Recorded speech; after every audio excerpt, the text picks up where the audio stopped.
Hey everybody, welcome back to the Todd and Tony Show. We have two amazing guests here. It's Lori and Mark from Happy Cattle, and tonight we're going to learn, this is going to be more on the sustainability, not so much tinfoil hat stuff, but the last time we were talking about tinctures and what were some of the other words? Man, I was just trying to get all the different herbs. And different types of healing. Lori's got a unique story, and we're going to get into that, and we're also going to talk about the difference between meat that you buy at the store and the actual meat that you buy locally, grass-raised, grass-finished, massaged, brushed, combed, all that stuff.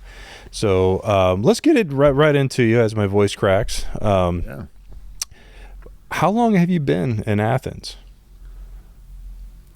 33 years. 33 years. 33 years. And it's always, and you guys moved here, and we were talking before, you wanted to find a place that was moderate temperatures to where you didn't have to house cows, but you're doing dairy cows at the time. Yes, and we did that for 28 years. This is, we're going on 5 years of being retired from that. Okay.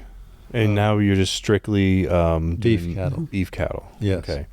Now, when you were doing the dairy stuff, was that all grass-fed dairy? Yeah, how does that work? Yeah. And what was the reason for going to all grass-fed? We're trying to dig deep here. Okay.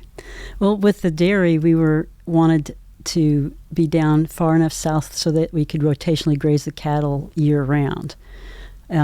So that was the start of it all being grass-based, but we still did feed them a ration in a feed lane.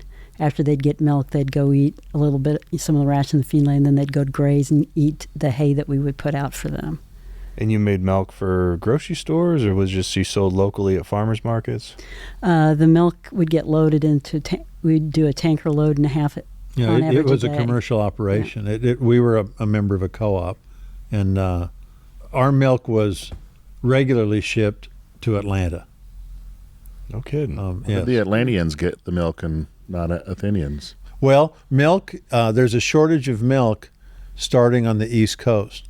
So all milk moves east. No kidding. Yeah. Well, because probably less room for cattle. Yes. Yeah. The land is cheaper here. There's more of it available.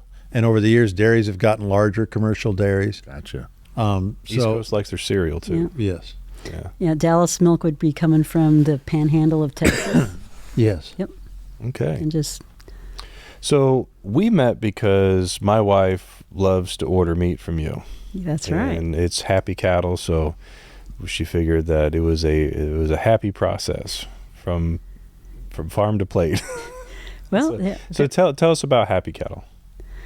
Well, we started. We started collecting cattle in 2004. Mark was trying to figure out what breed would do best on our property and be able to graze and finish on it.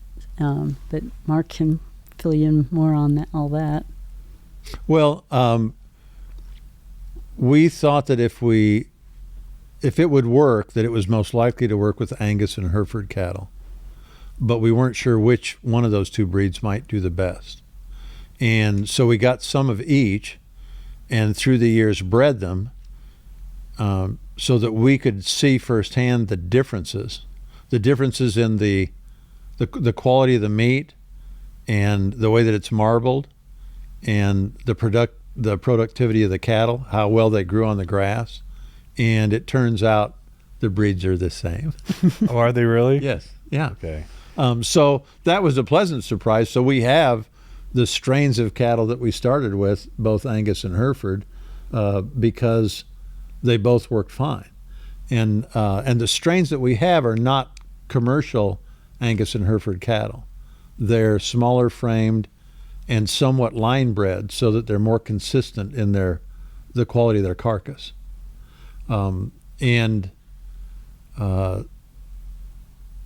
Commercial cattle today, beef cattle, are really designed to be fed grain and to go into feedlots. They grow much faster than our cattle. They're very, very tolerant of all sorts of feedstuffs because they're not going to have any grass once they go to the feedlot. And and then they're going to be treated with hormones and other stimulants to make them grow as fast and as big as they can make them. Our cattle don't have any of that, so we need a smaller animal. Our cows weigh just under 1,100 pounds.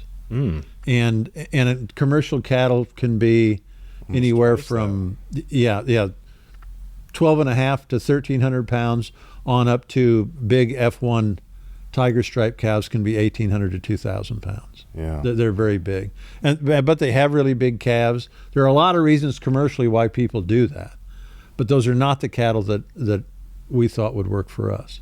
Now, the cattle that you buy at the grocery store, right? Everybody's used to that grain-fed marbling. They're used to the taste. What is the main difference between grain-fed and grass-fed? If the grass-fed cattle are grass-finished, there's very little difference in how well marbled the meat is. You can't really look at the meat and tell the difference. But the grass-finished cattle will generally have a little bit of a yellow tint to the fat, where the grain-fed cattle will have white fat. And the fat that's in the grain-fed cattle will be, for the human system, too high in omega-6 fats, which are bad fats, and too low in omega-3 fats. And the ratio can be as bad as 20 to 1 or more. With grass-finished beef, that ratio is more like 1 to 5. It can be as low as 1 to 3. But that's a fat level that the human system digests well, and the additional omega-3s that you get from that have some real health benefits. So what else besides the fat content, whether it's going to be the food, the different fertilizers or whatever that they're putting in, not only in the food, but also injecting, different stimulants into the cattle. How does that translate to, us who eat it? Do we get some of that? The stimulants or the additional things that they feed are all going to get filtered through the liver. So if you're eating organ meats, and particularly liver, you're going to get a little bit of whatever that animal has had. Right. Because that's where it's filtered, and it's not going to get rid of all of that, so that there's going to be some buildup in the liver. Gotcha. And that causes a lot of people to not want to eat beef liver, because they know that it isn't just the beef liver that they're eating. There's some other things in it. So when you get grass finished, they've received no growth hormones, or really any other treatments. And now we do vaccinate, but vaccines tend not to be concentrated there. And we vaccinate calves, and it's very minimal. But we have had people that wanted the cattle unvaccinated, and there are small producers that have 8 cows, and it's fine if they don't vaccinate. We have 250 cows and about 700 head of cattle. Right. So if there's an outbreak because we didn't vaccinate, we really can't afford it. Right. So we do vaccinate. What are you vaccinating for? What happens? Well, that you mad cow and stuff. Yeah. We vaccinate for pneumonia with the swings in temperature and hot and cold. There's more of a pneumonia issue in East Texas than other parts of the country. We vaccinate for pink eye because of the flies can pass that around. And we vaccinate for, the non-technical term is blackleg, Clostridium perfringens. It's in the soil. And so they can pick it up in the soil, and it can actually kill, adult cattle quickly. If soil gets disturbed, like people are building a pond or something for their cattle, that can trigger an outbreak, and the wild hogs that we have around here, when they're going around digging up the dirt, Oh, yeah. you can have an outbreak from that. So it's precaution. But usually we do a little of the vaccinating up front in their early ages, and they don't get vaccinated within the last year generally of processing for beef. So a lot of what we've been, so my wife and I hate that you're here looking at me directly because I'm one of those people that like the taste of the grain fed, and I feel horrible because you deliver and everything, and you're the sweetest person, but we still buy a lot. Yeah. So I want to get. You ever heard the phrase, when the pain of change becomes greater than the pain of staying the same? Well, I want to be scared into just changing my taste, because I think it's important enough. I mean, the omega 6s and omega 3s, that's the 20-to-1 ratio. That's pretty high. Do you guys know enough of the health ramifications? Are you guys able to speak to that? The negative effects of the omega 6 are known, but to have them in the right ratio and to up the levels of omega 3s is significant. However, the fat that is there carries a thing called coagulated linoleic acid, CLA. Yeah. The CLA is one of the few things that exists that kills cancer cells.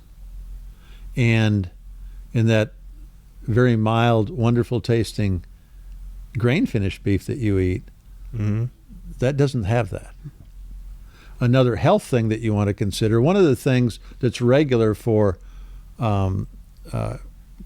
cancer doctors, oncologists to recommend when people are diagnosed with cancer is to stop eating meat, because meat can aggravate and usually does aggravate cancer. That's because of the omega 6s, right? No, it's because the meat is acidic.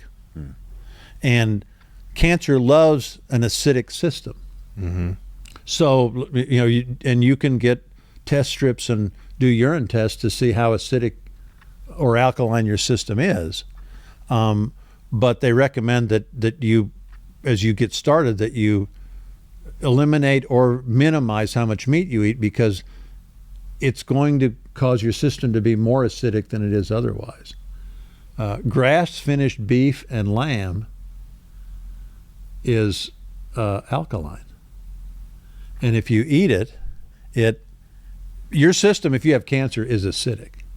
So if you eat our meat, it helps to bring your system back to neutral. There we go. We can fight cancer by eating smash burgers. Yeah. Yeah. If they're grass finished. Now you do. There is a little bit of a taste difference, right, between grain and grass, and even between some grass finished and other grass finished. Yeah. So it's just something that you just have to get used to. Yeah, especially if you want the health benefits. Yeah. Well, how would you describe the difference? What it tastes different. What does it taste like to you compared to the grain finish? It's a great question. The grain finish doesn't really have a distinct taste. It's almost like it's nothing.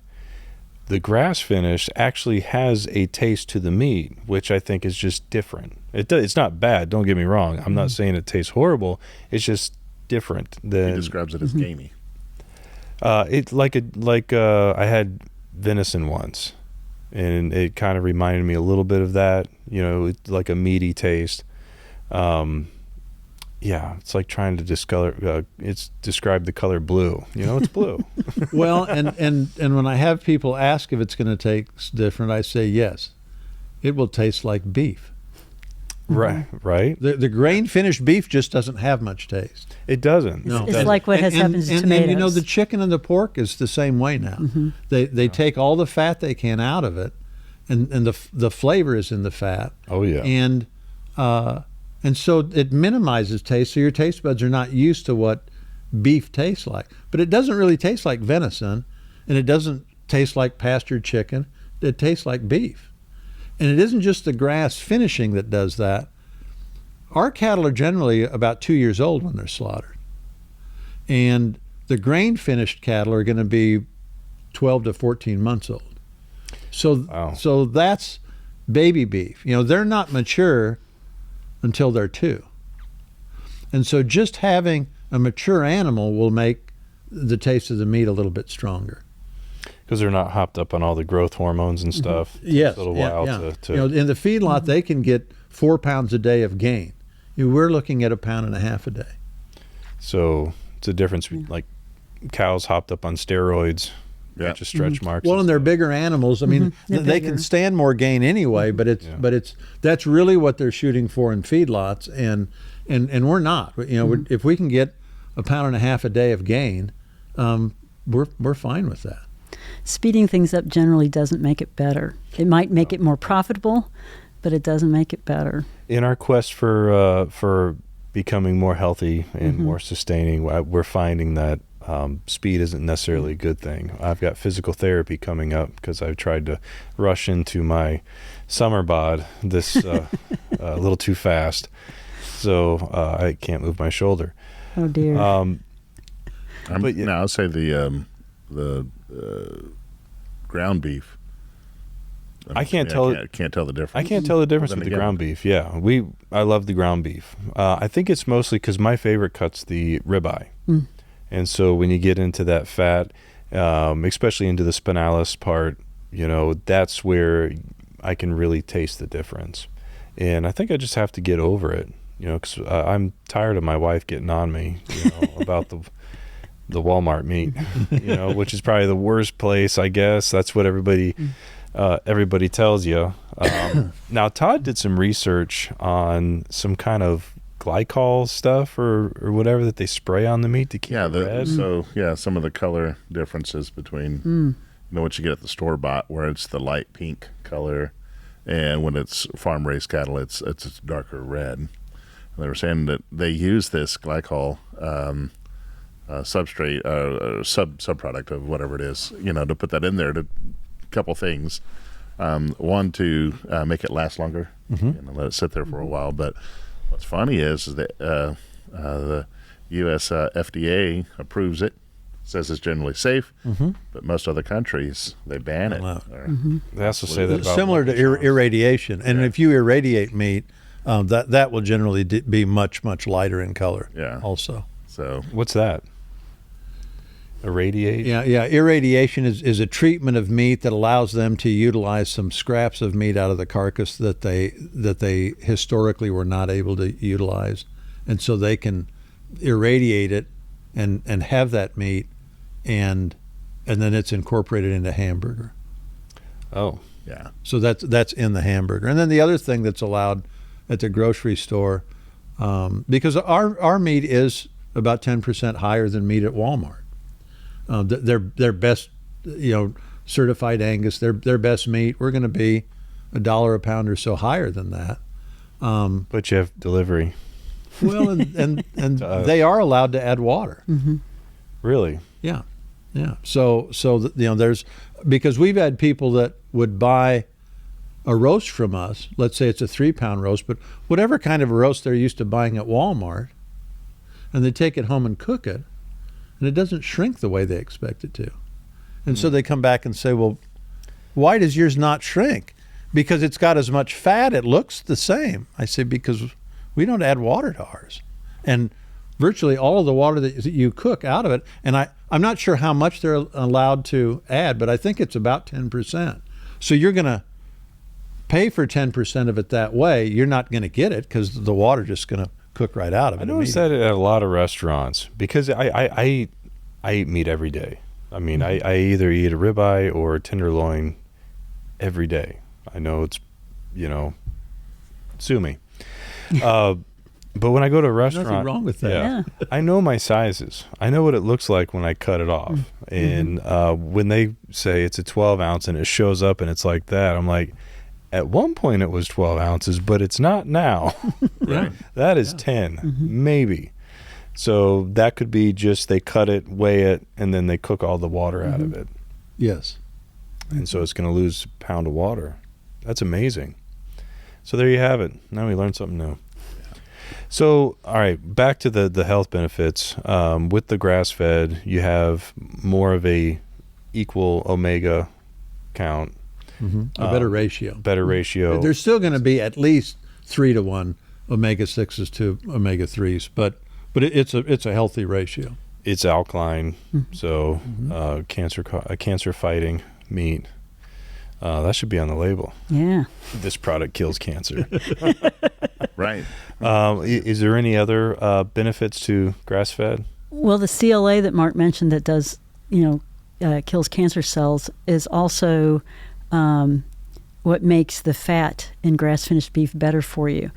And if you Google CLA, the first thing that's going to come up is a supplement for weight loss. I used to supplement that when in my 20s when I was lifting weights a lot. So it's a supplement for weight loss. So the average American, if they shift completely from grass or grain-finished beef to grass-finished beef and eat the same amount pound-wise, you would lose 6 pounds if you just ate the grass-finished beef. Every meal? Well, that's what I heard. Yeah. If you're not eating the grain-finished beef, and that would go probably for even pork and chicken. Your body's just going to digest it better. And then the University of Chicago did a study. It came out in October of 23 that they came up with. There's transvaccine acid also in grass-finished beef and lamb. And if they take that out and give it a supplement to chemo patients, their chemo works better. So it really is like just eat the beef. Yeah, it's really amazing. I'm really excited about this next administration and Kennedy coming in to hopefully get rid of some of the misinformation, get rid of some of the crap that's in all of our food. The United States, I feel we're such an amazing country, but we're being crippled by our food. And not just our food, but I don't want to go through the whole mental health crisis we're having as well, but I think food is such an easy thing to fix, Well, and I think that food contributes to the mental health issue too.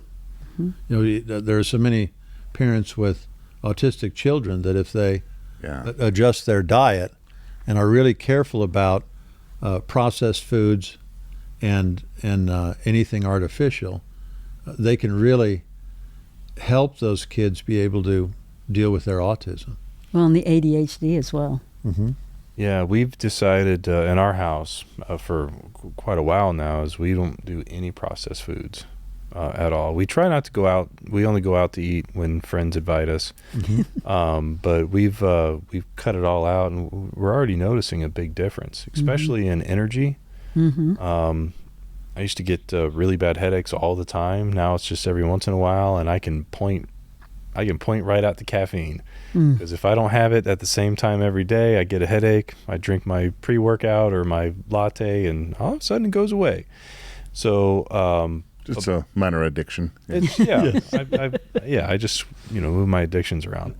But yeah, I'm excited about where we're going, and I think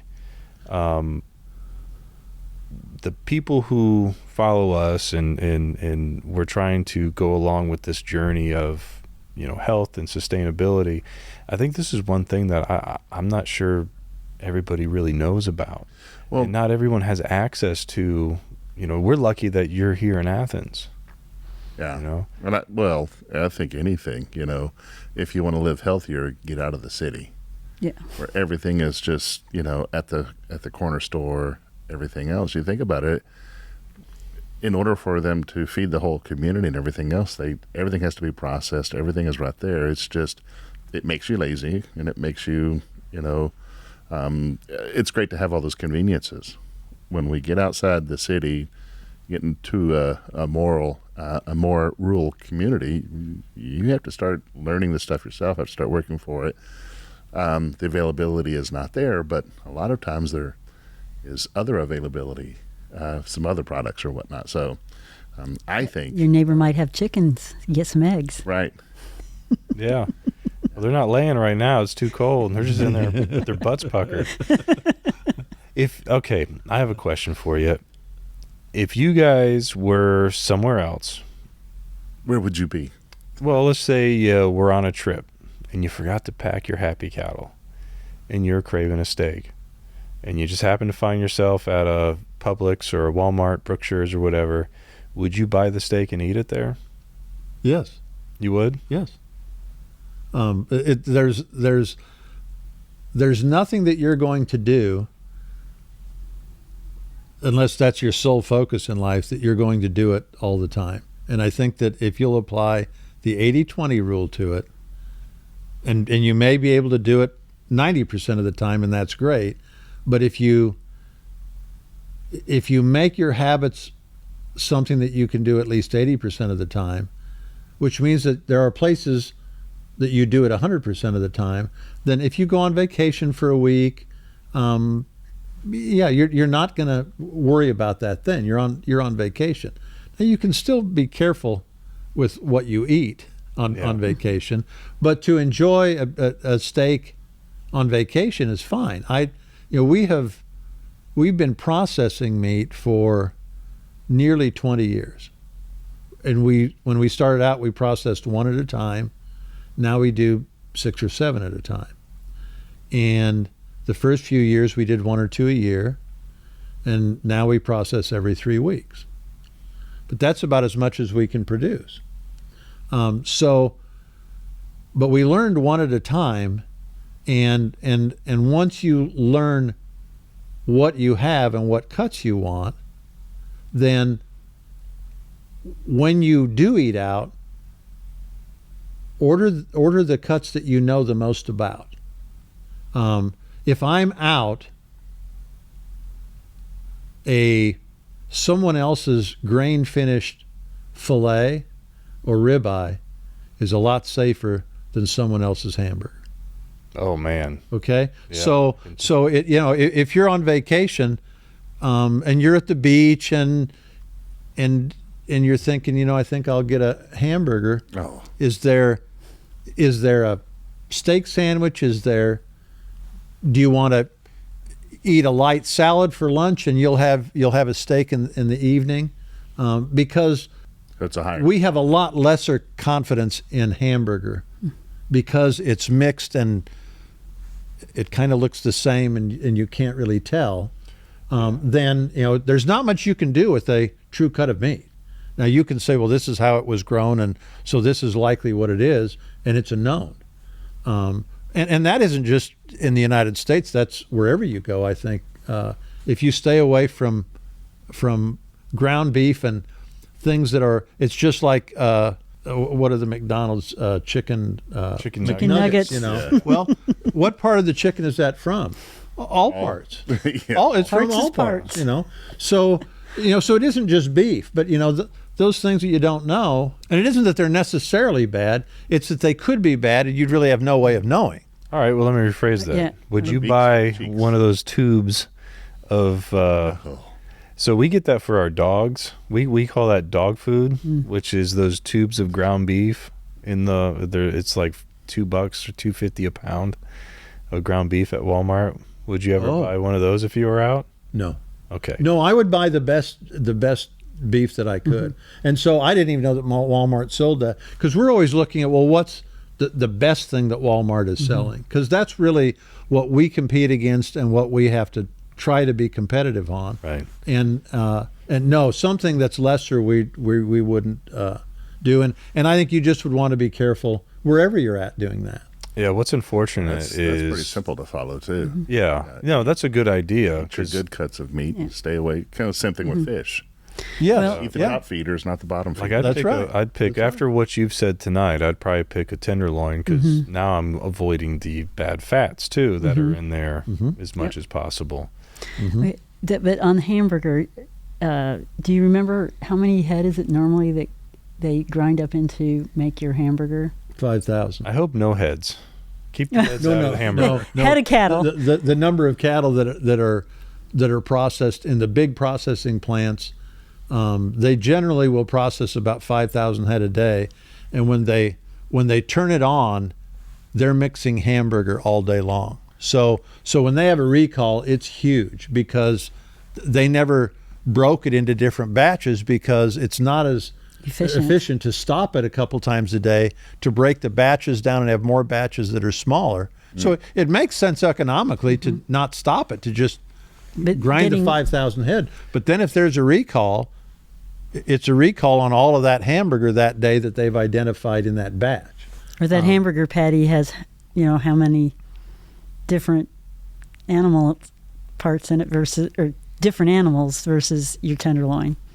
Yeah, wow. That's probably the better. You know what's that's a good unfortunate picture. too is there's a lot of people out there that just can't afford to eat healthy. It's already, there's an epidemic of fast food and the processed foods because it's cheaper. Well, but if you go to McDonald's, what does it cost you today to go have a full meal there? It's pretty expensive too now. Yeah. Yeah, and you're better the off. trade-off isn't so much can you eat better meat or do you need some economy cuts. It is in parts of the world, but in our country, it's how often are you going out to eat? Yeah. Because it's really the same dollars. If the quality of the food is a priority, better quality food's going to cost more. But I don't know what you can eat in terms of a meal if you fix it at home compared to eating at a restaurant, but it's probably 25%. Oh yeah, it definitely costs more to go to a restaurant Yeah, if you just yeah. commit to So if you take those, cooking. and those aren't really food dollars then, those are entertainment dollars or convenience dollars, so you don't need to fix that meal. Well, as you become responsible for your health and you decide that you need to be more self-reliant, you may need to learn to cook a few things that you don't know how to cook, that you really like. And the more that you eat at home and the less that you cook out, the sooner you get through that. But that's really more your daily habits than it is anything else. It really isn't. It doesn't cost more to eat better food. So it's just actually educating people then. I Well, think and the like- convenience, Yeah. they use cost as a factor. Yeah. If they haven't equipped their kitchen or anything else, sure, it's going to be a higher cost starting up. Getting the pans, getting the different spices, learning the spices. But yeah, once you have all that, it's literally your meat's going to cost you so much, but your vegetables, the stuff around your main course or whatever, Is dirt cheap. yeah, it's where you really get. Yeah, unless you want organic. We buy all organic too. We do And too. that's another thing. It's like you can't even buy vegetables without having, pesticides and stuff sprayed all over it. And that's another thing that I hope and changes. waxes and Yeah, you got and- apples and that last forever. peel. It's amazing. I don't know, it just seems like the whole FDA is been asleep at the watch. Well, I think they're wholly bought out by some of the large processing places and food companies or whatnot, saying, "No, this is okay." and the drug companies. And, So 5,000 cows a day. I didn't even know there's that many out there. Oh yeah. That's a lot of cows. Is what There are a lot of years. plants that process that much every day. And where are they mostly? Are they all mostly From the panhandle of Texas all the way up to the Dakotas, Yeah. and from certainly Iowa. I don't know how far east of Iowa they might go, but to Colorado. And then I'm sure that there are some on the other side of the Rocky Mountains. But most of it would be the Texas Panhandle to North Dakota and the Rocky Mountains to Iowa. So I guess I need to get back on the grass-fed diet. I really want to. I do. The tenderloins, I'm used to getting them this big. They're probably going to be more like that. Ours would be smaller. Yeah. Yes. Yeah, which is fine. I can just cut them longer. They're tender medallions. Yeah, Right? yeah. They take less time to cook. Yeah. Yeah, and a lot of people are used to about an 8-ounce tenderloin. Our strips will generally be about 8 ounces. Our fillets are going to be more like 5.5 or 6 ounces, which is a surprisingly popular size for women and older people. Well, I used to get the whole Which I'm neither. ribeye, No, rib roll, roll. right? And what I'd do is I'd cook the whole thing and just cut off like a 24 ounce. That's about the size that I like for dinner, just like a 24-ounce steak. okay. And you don't eat anything else with it. Right? Right. Very little. Well, sometimes if I'm doing strict carnivore, then I won't. Sometimes I'll just do that for like 30 days. But I've been eating some veggies. What I've noticed is by doing the restrictive diets is I can tell what vegetables I can eat and feel inflamed. But definitely going out to eat, it's Full of regrets. It's just a nightmare. Yeah, I come home, I'm bloated, I don't feel good. And Don't sleep well. Yeah, it's just not worth it. So we just don't do that anymore. But I've introduced broccoli, cauliflower, carrots, string beans, and purple sweet potatoes. Those have all done really well for me. So Have you not done asparagus yet? oh yeah, asparagus. Okay. Yeah. But those are, but like things like Brussels sprouts, cabbage, those mess me up. I can't do those. And certain people just can't have certain things. No, which is that's okay. right. That's right. You just listen to your body. Yeah. So I will be listening to my wife when we put in our next order. Now, do you guys ship out anywhere, or you just do mostly local? We pretty much do sell all of it within about 40 to 50 mile radius of our farm. And that was really our intention. Yeah. And, I mean, and the farthest it goes is to the processor than when we bring it back, because we've got an hour and a half drive to go to a processor that's USDA inspected and allows us to be there the whole time while they're cutting it up. So we can ensure that it is our beef going to our customers and cut the way we want it. So Nice. for the people who are listening who are not in this area, and let's say, they're hearing this and they're saying, okay, there's, small processors, there's people who, who know nothing about cattle, raise their own cattle. And, I guess that's some of the information that's out there is how do you choose a good homegrown great. farm- Yeah. Good farm question. prices? So what are some things that, maybe the consumer can look for or ask? Well, especially if you're wanting grass finished, most everybody says they're grass fed.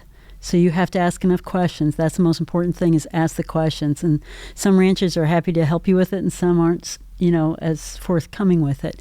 But find out, if they're getting grain at the end, that's not going to be as healthy for you. So if it's really all about health, then you want to make sure you're checking that out. But you need to talk with them and find out what your requirements are, what you want, get through those questions. My biggest thing I tell people, because I've had a lot of people at the Athens Farmers Market say, oh man, I bought a quarter from, a while ago from so-and-so, and I just didn't like the meat. And I said, the most important thing is to try it first. Now, not all ranchers do that. Some ranchers only sell eighths, quarters, halves. But if you can try some hamburger, try a roast, try some steaks. If you like it, go ahead and buy your eighth or quarter or half. Otherwise, go on, find somebody else. But then consistency can be a problem. We've have friends up in Nebraska that have tried the same farmer, and it's not consistent time after time, and then they move on to somebody else. So finding out about their genetics, looking at what cattle do they have, how consistently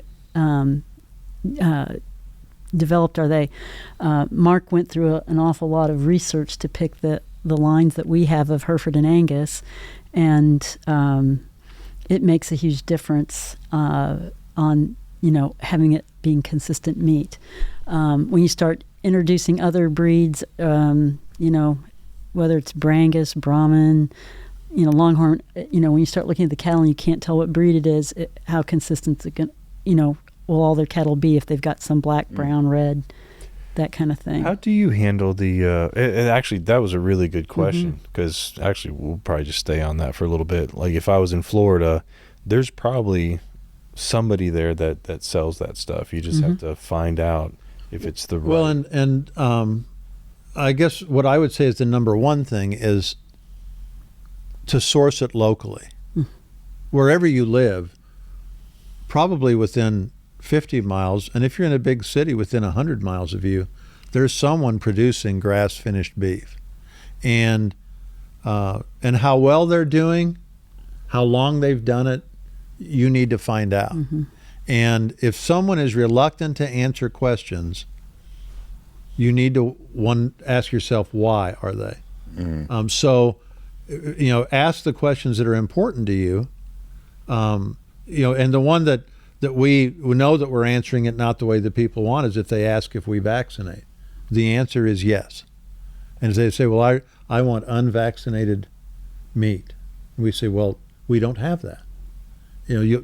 But there are people that much smaller than. But now you have to find someone a lot smaller that doesn't need to vaccinate, but that's fine. But it's really your responsibility to find where it is and source it.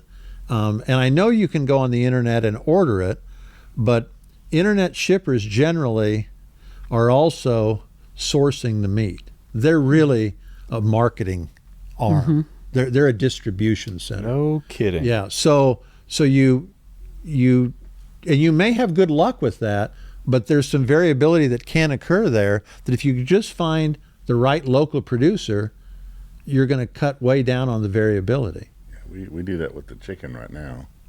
Okay. It's just not all the same. Yeah, we source that online. I'm not sure. Well, and it can be online. It can be sourced from a farm, but there's a lot of large organizations that you can order from. Butcher Box, just to throw one out. I mean, that they're sourcing from a whole bunch of farmers. Yeah, I was going to say the farm. If it's a farm, if it's yeah. But if it's online and it is a legitimate ranch, even some of those could be sourcing with their neighbors. Yeah. So you got it, but most of them are not. Wow. I had no idea that's how that worked. So if you want, find your local person, ask the right questions. If vaccination's important, great. But grass-fed, grass-finished. And that's going to be the one that has the cancer healing and alkaline meat. All right. That's really good information. I have a question about, because you mentioned DNA. And I know when in humans, the mommy and the daddy can't, breed with the children. I assume it's the same. How do you guys do all that? Well, genetically, they're line bred. They're not inbred. They're line bred so that there's no animal that will be more than 50% of their offspring. So you line them up. Yeah. So and the bigger you are, the easier it is to do it. So you may have, let's say that you have a half brother and half sister. That would be as close as we would be. Well, that's still not more than 50-50. But if you have a sire and a daughter, well, the daughter is 50% the sire, so that offspring is going to be 75% the sire. Okay, that's inbred. We're not going to do that. And we've been doing it. The strains of Hereford and Angus cattle that we have, most of them were from closed herds starting in the 1930s. Wow. But they were fairly large herds, and it's just so I can tell you there's no problem in the first 100 years. So, and as long as you don't break that rule and you don't inbreed things, but you line breed things, then you have these related family members that are producing, and you just never have a carcass that falls outside of acceptable, because there aren't any genes left to make it unacceptable. Those genes were probably gone 50 years ago. So if you wanted to do that and said, okay, that will work, I want to do this now with South Pole is a fairly new breed. And I don't know, it's probably 20 or 25 years old. Well, in another 25 or 50 years, those cattle will be very, very consistent, and they're really good cattle. So if you've got a ranch and you're raising cattle, that's great. But there's going to be a few more outliers on that meat than we can have, because we have these strains that are way older than me. So there was that intention to get cattle that would minimize the throwaways, the cattle that just wouldn't work for us. And we thought that there would be some, and we thought that some of those strains would not work down here in Texas, because we brought in cattle from as far away as Montana and New Hampshire and New York and Pennsylvania and Florida here, and a lot of places in between there, just to get the cattle that we wanted to attempt to do this on. And surprisingly, if you have the size and the type of cattle and the body composition correct, it doesn't really matter. If you don't have the size and type and body composition correct, it probably doesn't make much difference how they're bred. They're just not going to produce. We have sold bulls as far away as New York and California to breeders that struggle with getting a high enough meat yield. And if you don't get a high enough meat yield, the cost that you have in the meat goes up very quickly.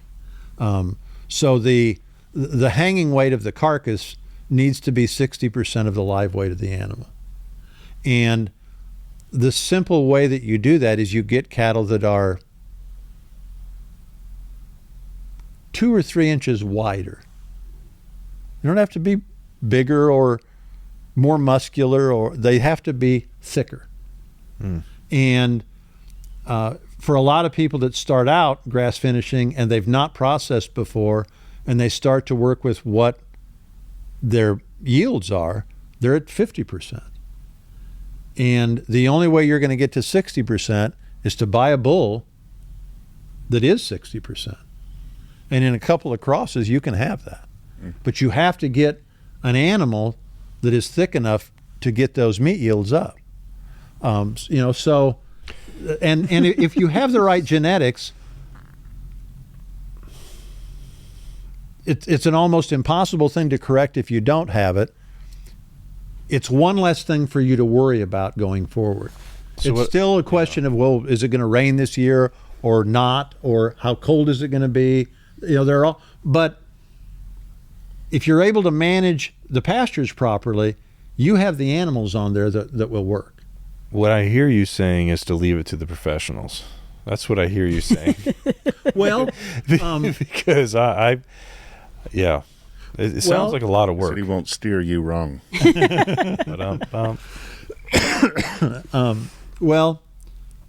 But I mean, you don't have to be a particular size to do that. So, I mean, you may find someone within 50 miles of you that has 12 cows that understands that and is doing it, who's probably just a hobby farmer. He probably doesn't make his living doing that, but he likes coming home from work. He likes to check the cattle, and generally those cattle are almost pets. Ours all have numbers, none have names. Well, that's the reason we don't have them, because so far our farm consists of 3 goats, God only knows how many chickens, a handful, I think 5 ducks.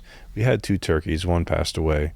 Mm-hmm. None of them November, by the way, do anything for us. Wonder what happened. Yeah. Convert money to poop. That's all they do, is they sit back there and convert money to feces. So it's not even a farm. It's really just a tax write-off. So if we got cows, it would just be more pets. I don't know how you do it. Milk cow, you can milk it every day. Oh boy, can I? Some people do though these days. That I think we'd be able to do. It's just being able to take them to the plant to have them processed would be hard on Mel. Yes, it would. I'd probably be okay with it because I knew the end result. Yeah. Which I'm good with. but yeah. So farm raised, just to recap, we're going to get our CLAs. We're going to get some more omega-3, less omega-6, I guess, or a better ratio. Yes. Let's see, and if it's grass finished, then you don't get any of the, whatever else that they may have put in there. Am I too far away? Is that what you're doing? I was just turning you up. Okay. Yeah. No, I can't have you comfortable over there. Yeah, I know. You can pull it towards you. I know, but then I'd fall asleep. So. I'm sorry. All right. And so, and again, to source that is probably just ask a few questions, from the local farm, how long they've been in business, Just some probing questions, and you're saying, hey, if they answer, then they know what they're doing. If they don't give you an answer, then probably shy away. And if you're gonna go to the big box store to get your meat, Fine cuts. buy cuts of meat that look like real cuts of meat. Stay away from the hamburger. Same thing with going out, because you don't know what's in it. Unless you find a restaurant that is using locally sourced hamburger or steaks. That's very helpful. So I search those out, and some of our favorite restaurants use our beef.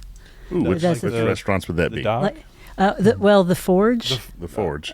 the Forge and, Yeah. and Terrasana, both in Ben Wheeler. Yeah, Terrasana's right across the street. Yeah. Yeah. The wine. Oh, Yep, okay. wine and Italian. Call it the Cork and Screw, but then they have the Italian place. Probably Yeah. some of the best Italian I've had, Yes, especially it's for Texas. authentic. Didn't the deck or dock or which one is it? The dock is over by It's in Gun the Barrel. Gun Barrel area. What was the one that's over? The Whistle Stop is The one by the RV park on the lake. Oh, the boathouse. The boathouse. Yes. I knew it Oh. had something to do with something like that. Didn't they have your meat for a They while? they used to carry ours. They have some other local. I think they're using like 2 or 3 different ranchers now. But all local. Mhm. So you can ask. That's a question you can ask. Yes, and most people will discount their meat more than we will. And for some restaurants, that's very important, which is fine, and we understand it. Yeah. And the restaurants that we have, we've had for years. So they accept that we're charging a fair price for the meat, but we just can't sell it at what they can buy other meat at. So if it's not important to them, they should probably just buy some cheaper meat. Yeah. It's And we funny. It's all understand the that. restaurants I like. Hmm. And we've had steak at those places. Yeah, we have, and we liked them. Yeah. So maybe it's just a mental thing. Maybe you just may have Maybe I just learn need to how get cook a over it. steak. Yeah. Yeah. Well, I guess we will, when we put our order in, we'll get some tenderloin. And I know you were pushing the picanha on me. That Looking for things of fat. I think tri-tip is something and the that you tri- would like. We do like more. the tri-tip Yes. a lot. Yeah. Man, I make a killer tri-tip. Yeah, that'd be awesome. You're in front of 100,000 people that all got McDonald's bags in their hand. What do you want to tell them? If you want to be healthy, you've got to change what you're eating and look at go for whole foods, go for local, and like you said, organic vegetables and fruits. Anything that has high fructose corn syrup in it or soy, some of those and seed oils. Look at the ingredients on your food, and the more ingredients there are, you pitch it. Just a handful of ingredients is all you want. Or the other go ahead. thing, if your grandmother doesn't know what it is, don't eat it. That's a good one. I was saying to go to the store, shop on the outside. Yeah, I'm a peripheral shopper. Yeah. Yeah. And what I would say if I had 100,000 people to speak to, and I didn't have very much time to speak, I would say that the people that buy our meat are either sick or nutrition is very important to them. So we have people with cancer and other serious systemic problems that our meat seems to help them with a lot. And we have many homeschooling families that are very knowledgeable about nutrition that buy our meat. And we've had people, since we're only about 100 miles from Dallas, that have said, well, why don't you just take your meat to Dallas and sell it? Because those people have a lot of money and they would buy it. And I said, because rich people don't buy our meat. That what our meat costs is not a significant thing for people that understand what it is. And for people that may stretch a little, because some of these families do stretch to buy our meat, but they don't eat out much, and that's how they manage their budget to do it. Right. And so it really becomes a priority. Well, okay, that's a good thing. How important is that to you? And if it's not very important to you, we understand. And for most people, it's not very important to them. Until it does become important. That's Yes. right. And I'm now on Medicare, and whether you're buying health insurance or as you get older, you You have more and more friends that have more and more health problems. Our meat, compared to almost any medical problem, is practically free. That's how cheap our meat is. That's a good way of putting it. Right. Mm-hmm. Well, you can buy our meat, or Yeah. You will pay one way or the other. But our meat is not more expensive. Have you had anybody come to you and say, hey, I've been trying to fight this off, that off, and this has helped? Mm-hmm. Oh, yeah. Well, a lot of diabetics can't eat beef, and it just upsets their stomach, and they can eat ours. I have a family that comes from Palestine, probably 3 out of 4 weeks at the farmer's market, and now has bought a quarter to get by till we start up again. But they have a son that has an autoimmune disorder, and he can eat our beef, so the whole family gets to eat good. Huh. But yeah, a lot of I've had people say, "Hey, yeah, I did the alkaline strip test," and you're right, I am alkaline after I eat your beef. It's always interesting to talk to cancer patients because they're not told that their system is acidic and that cancer loves an acid system. mm-hmm. So, I mean, you already have cancer. Why don't we see how inconvenient we can make it for the cancer to stay? Stop eating sugar. It feeds and grows on sugar in an acid environment. So let's cut the sugar out of your diet and make your system alkaline. And then let's see how the cancer does. And in a lot of cases, that has a big impact as to how fast it grows. Does it cure cancer? No, not necessarily. But it sure does make it inconvenient for it. Right. Man, I love that. Well, listen, thank you so much. That was an hour. Can Ooh. you believe it? Time Well, flies. Lori talks a lot. Let's cut a lot out. Yeah. That'll be 12 minutes of really excellent information. Well, we want to thank you guys for being on. And I think I've heard enough to where we'll be placing. When can we place another big order? Anytime. We process every 3 weeks, so When he says, we've got. I just want to let you know You've been with you guys. a long time. Well, Mel still orders, just Yes. not as much as she used to. Yeah. I know you probably noticed. Actually, for Christmas, we gave some away to our kids and everything because, we keep getting 30 pounds? We get it, Todd. You're better than me. The hamburger. The hamburger bundles. Yeah. 2 hamburger we bundles sell the heck out of every that. month. Yeah. Hey, YouTube thinks you'll like this video. If you haven't subscribed yet, go ahead. Subscribe. Do it now. Yeah.